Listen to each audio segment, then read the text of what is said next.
வணக்கம். பொன்னியின் செல்வன் பாகம் 1. தலைப்பு: பரிசோதனை. சின்ன பழுவேட்டரையரை கண்டதும் வந்தியத்தேவன் சண்டையை நிறுத்திவிட்டு அவரை நோக்கி நடந்தான். காவலர்கள் எழுந்து ஓடிவந்து அவனை பிடித்து கொண்டார்கள். அவர்களை அவன் சிறிதும் லட்சியம் செய்யாமல் 4 அடி முன்னால் நடந்து வந்து, தளபதி, நல்ல சமயத்தில் தாங்கள் வந்து சேர்ந்தீர்கள். இந்த பக்கா திருடர்கள் என்னுடைய உடைமைகளை திருடி கொண்டதுமல்லாமல் என்னையும் கொல்ல பார்த்தார்கள். விருந்தாளியை இப்படித்தானா நடத்துவது? இதுவா தஞ்சாவூர் சம்பிரதாயம்? நான் தங்களுக்கு மட்டும் விருந்தாளி அல்ல, சக்கரவர்த்திக்கும் விருந்தாளி. சக்கரவர்த்தி நீ சொன்னதைத்தான் தாங்களும் கேட்டீர்களே. பட்டத்து இளவரசரிடமிருந்து ஓலை கொண்டு வந்த தூதன். அப்படிப்பட்ட என்னை இந்த பாடுபடுத்துகிறவர்கள் மற்றவர்களை என்ன செய்து விடமாட்டார்கள்? இப்படிப்பட்ட திருடர்களை தங்கள் பணி ஆட்களாக வைத்து கொண்டிருப்பது பற்றி ஆச்சரியப்படுகிறேன். எங்கள் தொண்டை மண்டலத்தில் இப்படிப்பட்ட திருடர்களை உடனே கழுவில் ஏற்றிவிட்டு மறுகாரியம் பார்ப்போம் என்று சரமாரியாய் பொழிந்தான். 3 வீரர்களை ஏக காலத்தில் எதிர்த்து புரட்டி கீழே தள்ளிய வாலிபனுடைய வீர செயலை பற்றி வியப்பு இன்னும் பழுவேட்டரையரின் மனதை விட்டு அகலவில்லை. இத்தகைய வீரனை நாம் நமது காவற்படையில் சேர்த்து கொள்ள வேண்டும் என்னும் ஆசை அவருக்கு அதிகமாயிற்று. எனவே அவர் சாந்தமாக குரலில், பொறு தம்பி, பொறு. அப்படியெல்லாம் இவர்கள் செய்திருப்பார்கள் என்று தோன்றவில்லை.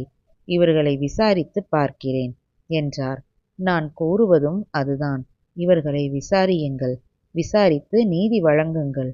என்னுடைய உடையையும் உடைமையையும் என்னிடம் திரும்பி தருவதற்கு ஏற்பாடு செய்யுங்கள் என்றான் வல்லவரையன். அடே, இந்த பிள்ளையை விட்டுவிட்டு இப்படி வாருங்கள். நான் சொன்னது என்ன? நீங்கள் செய்தது என்ன? இவன் மீது ஏன் கை வைத்தீர்கள் என்று கோபமாக கேட்டார் கோட்டை தளபதி. எஜமானே, தாங்கள் சொன்னது சொன்னபடியே செய்தோம். இவரை எண்ணெய் முழுக்காட்டி புதிய ஆடைகளையும் ஆபரணங்களையும் அணிவித்தோம். அறுசுவை ஊண்டி அளித்தோம். சித்திர மண்டபத்துக்கும் அழைத்து வந்தோம். இவர் சிறிது நேரம் சித்திர மண்டபத்தில் உள்ள சித்திரங்களை பார்த்து கொண்டிருந்தார். திடீரென்று நினைத்து கொண்டு இவருடைய பழைய உடைகளை கேட்டார். உடனே எங்களை தாக்கவும் ஆரம்பித்தார் என்றான் அவ்வீரர்களில் ஒருவன். ஒரு சிறு பிள்ளையிடமா 3 தடியர்கள் அடிபட்டு விழுந்தீர்கள் என்று கூறி இரத்த கனல் வீச விழித்து பார்த்தார். எஜமான் அரண்மனை விருந்தாளி ஆயிற்றே என்று யோசித்தோம். இப்போது சற்று அனுமதி கொடுங்கள். இவனை உடனே தீர்த்து விடுகிறோம். போதும் உங்கள் வீர பிரதாபம். நிறுத்துங்கள். தம்பி, நீ என்ன சொல்கிறாய்? இவர்களுக்கு அனுமதி கொடுங்கள் என்றுதான் சொல்கிறேன். எனக்கும் அனுமதி கொடுங்கள். சோழ குலத்து பகைவர்களோடு போராடி கொஞ்ச நாள் ஆயிற்று. தோள்கள் தினவெடுக்கின்றன. அரண்மனை விருந்தாளிகளை எப்படி நடத்த வேண்டும் என்று இவர்களுக்கு பாடம் கற்பிக்கிறேன் என்றான். சின்ன பழுவேட்டரையர் புன்னகை புரிந்து, தம்பி, உன் தோள் தினவை தீர்த்து கொள்வதை சோழ பகைவர்களிடமோ வைத்துக்கொள். சக்கரவர்த்தி நோய்பட்டிருக்கும் நிலையில் தஞ்சை கோட்டைக்குள் இவ்வித சண்டை சந்தடி ஒன்றும் உதவாது என்று கட்டளை என்று சொன்னார். அப்படியானால் என்னுடைய உடைகளையும் உடைமைகளையும் உடனே கொண்டு வந்து கொடுக்கச் சொல்லுங்கள். எங்கடா அவை? எஜமான் தங்கள் கட்டளைப்படி பத்திரப்படுத்தி வைத்திருக்கிறோம். தளபதி, இவர்கள் எப்படி புழுகுகிறார்கள் பாருங்கள். சற்று முன் உடைகளை வெளுக்க போட்டிருப்பதாய் சொன்னார்கள். இப்போது தாங்கள் பத்திரப்படுத்தி வைக்க சொன்னதாக கூறுகிறார்கள். சற்று போனால் தங்களுக்கே திருட்டு பட்டம் கூட கட்டிவிடுவார்கள் என்றான் வந்தியத்தேவன். தளபதி காவலர்களை பார்த்து, முட்டாள்களா, இந்த பிள்ளைக்கு புது ஆடைகளை கொடுக்கும்படி மட்டும்தானே சொன்னேன். பழையவற்றை பற்றி நான் ஒன்றும் சொல்லவில்லையே. இந்த மூடர்கள் என்னவோ உளறுகிறார்கள். தம்பி, போனால் போகட்டும். பழைய உடையை பற்றி எதற்காக இவ்வளவு கவலைப்படுகிறாய்? அதற்குள் ஏதாவது உயர்ந்த பொருள் வைத்திருக்கிறாயோ என்று கேட்டார். ஆம், வழிநடை செலவுக்காக பொற்காசுகள் வைத்திருந்தேன் என்று வந்தியத்தேவன் சொல்வதற்குள், அதற்காக நீ கவலைப்பட வேண்டாம். உனக்கு வழிநடை செலவுக்கு எவ்வளவு பொன் வேண்டுமோ அவ்வளவு தருகிறேன் என்றார் பழுவேட்டரையர். தளபதி, நான் இளவரசர் கரிகாலருடைய தூதன். பிறரிடம் கை நீட்டி பணம் பெறும் வழக்கம் என்னிடம் கிடையாது. அப்படியானால் உன்னுடைய உடைகளையும் அதற்குள் இருந்த பொற்காசுகளையும் திருப்பி உன்னிடம் சேர்ப்பிக்கச் செய்கிறேன். கவலைப்படாதே. உன் உடையில் வேறு பொருள் ஒன்றும் இல்லையல்லவா? வல்லவரையன் ஒரு கணம் யோசித்தான்.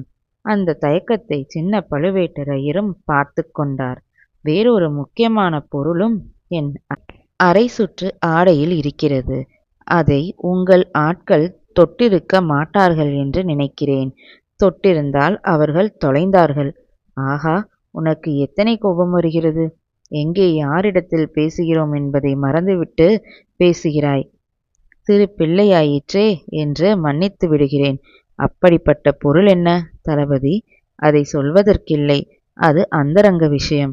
தஞ்சை கோட்டைக்குள் எனக்கு தெரியாத அந்தரங்கம் ஒன்றும் இருக்க முடியாது. இளவரசர் கரிகாலர் என்னிடம் ஒப்புவித்த அந்தரங்க விஷயம். இளவரசர் வடதிசையின் மாதண்ட நாயக்கர். அவருடைய அதிகாரம் பாலாற்றுக்கு வடக்கே செல்லும். இங்கே சக்கரவர்த்தியின் அதிகாரம்தான் செல்லும். தளபதி, புலிக்கொடி பறக்கும் இடமெல்லாம் சக்கரவர்த்தியின் அதிகாரம்தான். அதில் என்ன சந்தேகம்?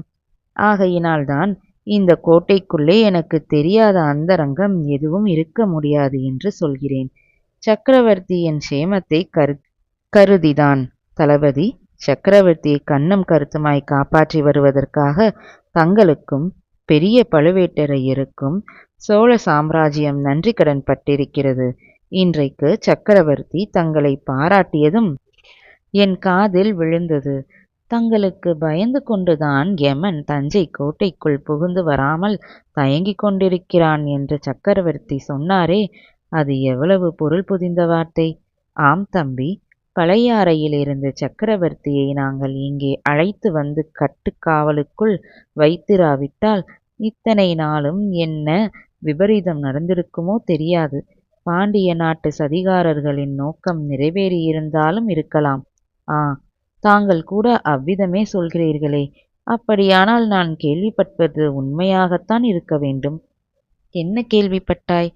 சக்கரவர்த்திக்கு விரோதமாக ஒரு சதி நடக்கிறதென்றும், சக்கரவர்த்தியின் திருக்குமாரர்களுக்கு விரோதமாக இன்னொரு சதி நடக்கிறதென்றும் கேள்விப்பட்டேன். சின்ன பழுவேட்டரையர் தம் வஜ்ர பற்களினால் உதட்டை கடித்து கொண்டார். இந்த சிறு அரியா பையனுடன் பேச்சு கொடுத்ததில் தமக்கே இத்தனை நேரம் தோல்வி என்பதை உணர்ந்தேன்.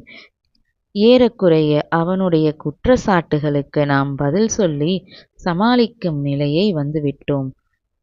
எனவே பேச்சை அத்துடன் வெட்டிவிட விரும்பினார். உனக்கென்ன அதை பற்றி கவலை? எல்லா சதிகளையும் உடைத்து சோழ குலத்தை பாதுகாக்க நாங்கள் இருக்கிறோம். உன்னுடைய கோரிக்கையை சொல்லு. உன் பழைய ஆடைகள் உனக்கு வேண்டும், அவ்வளவுதானே என்றார். என் பழைய ஆடைகளும் வேண்டும், அவற்றுள் இருந்த பொருள்களும் வேண்டும். என்ன பொருள்கள் என்று இன்னமும் நீ சொல்லவில்லையே? சொல்லத்தான் வேண்டுமானால் சொல்கிறேன். அதன் பொறுப்பு தங்கள் சார்ந்தது. இளவரசர் சக்கரவர்த்திக்கு கொடுத்திருந்த ஓலையை தவிர இன்னொரு ஓலையும் என்னிடம் கொடுத்திருந்தார். இன்னொரு ஓலையா? யாருக்கு? நீ சொல்லவே இல்லையே. அந்தரங்கமானபடியால் சொல்லவில்லை. நீங்கள் இப்போது வற்புறுத்துகிறபடியால் சொல்கிறேன். பழையாறையில் உள்ள இளைய பிராட்டி குந்தவை தேவிக்கு இளவரசர் ஓலை ஒன்று கொடுத்தார். ஓஹோ, அப்படியானால் நாளைக்கு சக்கரவர்த்தி கொடுக்கும் திருமுகத்தை நீ உடனே எடுத்துக்கொண்டு காஞ்சிக்கு போக முடியாது. இளைய பிராட்டிக்கு இளவரசர் ஓலை அனுப்பும்படி இப்போது என்ன அவசரம் நேர்ந்ததோ? தளபதி, நான் பிறருக்கு எழுதப்படும் ஓலையை படிப்பதில்லை. சக்கரவர்த்தியின் ஓலையை படித்தது போல் இதையும் நீங்கள் படிப்பதில் எனக்கு ஒன்றும் ஆட்சேபம் கிடையாது. அந்த பொறுப்பு தங்களுடையது. என் உடையிலிருந்த பொன்னும் ஓலையும் களவு போகாமல் என்னிடம் திரும்பி வந்தால் போதும். அதை பற்றி பயம் வேண்டாம். நானே பார்த்து எடுத்து வருகிறேன் என்றார் பழுவேட்டரையர். அவர் பின்னோடு வந்தியத்தேவனும் தொடர்ந்தான். அதை அறிந்த கோட்டை தளபதி கண்களினால் சமிக்ஷை செய்யவே 5-6 வேல் பிடித்த வீரர்கள் வந்து வாசற்படியண்டே குறுக்கே நின்றார்கள். அவர்களுடன் சண்டை பிடிப்பதில் அனுகூலம் ஒன்றுமில்லை என்று கருதி வந்தியத்தேவன் அங்கேயே நின்றான். சற்று நேரத்துக்கெல்லாம் சின்ன பழுவேட்டரையர் திரும்பி வந்தார். அவருக்கு பின்னால் ஒருவன் ஒரு தட்டில் சீர்வரிசை ஏந்தி கொண்டு வருவது போல் வந்தியத்தேவனுடைய பழைய ஆடைகளை எடுத்து வந்தான். தம்பி, இதோ உன் ஆடைகள். பத்திரமாயிருக்கின்றன. நன்றாக சோதனை செய்து பார்த்துக்கொள் என்றார் கோட்டை தளபதி. அவ்விதமே வந்தியத்தேவன் சோதனை செய்து பார்த்தான். அரை சுற்று சுருளில் அவன் வைத்திருந்ததை காட்டிலும் அதிகமாக பொற்காசுகள் இருந்தன. குந்தவை தேவியிடம் சேர்ப்பிக்க வேண்டிய ஓலையும் இருந்தன. அதிக பொற்காசுகள் எப்படி வந்தன? முதலில் அவன் தேடி பார்த்தபோது இல்லாத ஓலை இப்போது எப்படி வந்தது? சின்ன பழுவேட்டரையரிடம் அதை அகப்பட்டிருக்க வேண்டும். அதை பார்த்துவிட்டு இப்போது திரும்பி வந்த பிறகு அவர் அந்த ஓலையை திரும்பி செருகியிருக்க வேண்டும். எதற்காக இப்படி செய்கிறார்கள்? பொற்காசுகள் எதற்காக அதிகம் வைத்திருக்கிறார்கள்? பொல்லாத மனிதர் இவர். இன்னும் எப்படியெல்லாம் என்னை சோதிக்கப் போகிறாரோ தெரியாது. இவரிடம் சர்வ ஜாக்கிரதையாக நடந்து கொள்ள வேண்டும். ஏமாந்து போகக்கூடாது. எல்லாம் சரியாயிருக்கிறதா தம்பி? நீ கொண்டு வந்த பொன் பொருள் எல்லாம் என்று சின்ன பழுவேட்டரையர் கேட்டார். இதோ பார்த்து சொல்கிறேன் என்று கூறி வந்தியத்தேவன் பொற்காசுகளை எண்ணினான். அதிகப்படி காசுகளை எடுத்து தனியாக பழுவேட்டரையர் முன் வைத்துவிட்டு, தளபதி, வானர் குலத்தில் பிறந்தவன் நான். ஆதித்த கரிகாலரின் தூதன். பிறர் பொருளுக்கு ஆசைப்படுவதில்லை என்றான். உன்னுடைய நேர்மையை மிக மெச்சுகிறேன். ஆயினும் உன்னுடைய வழி செலவுக்கு இதை நீ வைத்து கொள்ளலாம். எப்போது புறப்பட விரும்புகிறாய்? இன்றைக்கே புறப்படுகிறாயா, அல்லது இன்றிரவு தங்கி இளைப்பாறிவிட்டு பெரியவரையும் பார்த்துவிட்டு போகிறாயா என்று கேட்டார் தளபதி. அவசியம் இன்றிரவு இங்கே தங்கி பெரிய பழுவேட்டரையரையும் தரிசித்து விட்டுத்தான் போக எண்ணியிருக்கிறேன். ஆனால் உங்கள் ஆட்களிடம் மட்டும் கொஞ்சம் சொல்லி வையுங்கள், என் பொருட்களில் கை வைக்க வேண்டாம் என்று. இவ்விதம் சொல்லிக்கொண்டே அதிகப்படியாயிருந்த பொற்காசுகளையும் வந்தியத்தேவன் எடுத்து துணி சுருளில் பத்திரப்படுத்தி கொண்டான். மிக சந்தோஷம். உனக்கு இங்கே எவ்விதமான இடைஞ்சல்களும் இனிமேல் இரா. உனக்கு என்ன வேண்டுமோ தாராளமாய் கேட்டு பெற்றுக்கொள்ளலாம். தளபதி, இந்த தஞ்சை நகரை சுற்றி பார்க்க வேண்டும் என்று எனக்கு ஆசையாயிருக்கிறது. பார்க்கலாம் அல்லவா? தாராளமாக பார்க்கலாம். இதோ இவர்கள் இருவரும் உன்னோடு வந்து கோட்டைக்குள் எல்லா இடங்களையும் காட்டுவார்கள். கோட்டைக்கு வெளியில் மட்டும் போக வேண்டாம். சாயங்காலம் கோட்டை கதவுகளை சாத்தி விடுவார்கள். வெளியில் போய்விட்டால் திரும்பி இரவு வர முடியாது. கோட்டைக்குள்ளே உன் விருப்பப்படி சுற்றி அலையலாம். இவ்விதம் கூறிவிட்டு 2 புதிய ஆட்களை சின்ன பழுவேட்டரையர் தம் அருகில் அழைத்து அவர்களிடம் ஏதோ சொன்னார். அவர் சொன்னது என்னவாயிருக்கும் என்று வந்தியத்தேவன் ஒருவாறு யூகித்து தெரிந்து கொண்டான். நன்றி.